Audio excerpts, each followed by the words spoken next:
Hello അസ്സലാമു അലൈക്കും. അപ്പോൾ ഇന്ന് കുറച്ചധികം തന്നെ മീൻ കിട്ടിയിട്ടുണ്ട്. ഒരു നല്ല അടിപൊളി തേങ്ങ അരച്ചുള്ള നല്ല ചാറുണ്ടാക്കാം.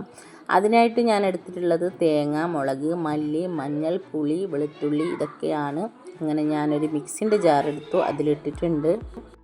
മിക്സിൻ്റെ ജാറിലിട്ടിട്ട് ഞാനിതാ നല്ല മഷി പോലെ അരച്ചെടുക്കുന്നുണ്ട് കേട്ടോ. അപ്പോൾ കുറച്ചും വറുക്കാനായിട്ട് മാറ്റി വെച്ചിട്ടുണ്ട്. അപ്പോൾ അതാ നല്ല മഷി പോലെ അരച്ചെടുത്ത് തക്കാളി, ഉള്ളി ഇതൊക്കെ മുറിച്ച് പച്ചമുളകൊക്കെ മുറിച്ച് വെച്ച് ഒരു ചട്ടിയിലാക്കിയിട്ടുണ്ട്. ആവശ്യത്തിന് വെള്ളം ഒഴിച്ച് നല്ലപോലെ യോജിപ്പിച്ചിട്ടുണ്ട്. അപ്പം നമ്മൾ അയിലക്കുട്ടന്മാർക്ക് ഇവിടെ കഴുകി വൃത്തിയാക്കി വെച്ചിട്ടുണ്ട് കേട്ടോ. കാണുമ്പോൾ തന്നെ കൊതിയാകുന്നു. കുറേ സമയമായിട്ടോ മീൻ കിട്ടിയിട്ട്. നല്ല ഫ്രഷ് മീനാണ്, എൻ്റെ വീട്ടിൽ നിന്ന് കൊടുത്തയച്ചതാണ്. ഒരുപാട് കാലമായിട്ടോ ഇത്ര വലിയ മീൻ കണ്ടിട്ട്. അപ്പോൾ എൻ്റെ വീട്ടിൽ നിന്ന് അത്ര ദൂരത്ത് നിന്ന് ഇത്ര ദൂരം കൊടുത്തയച്ചതിന് വളരെ സന്തോഷമുണ്ട്. അപ്പോൾ ഇനി അവർക്ക് അള്ളാഹു കടലിലും കരയിലും അള്ളാഹു ബർക്കത്ത് അനുഗ്രഹിച്ച് കൊടുക്കട്ടെ. അപ്പോൾ നമ്മളെ കറിയൊക്കെ സെറ്റായിട്ടുണ്ട്. അവസാനം ഞാൻ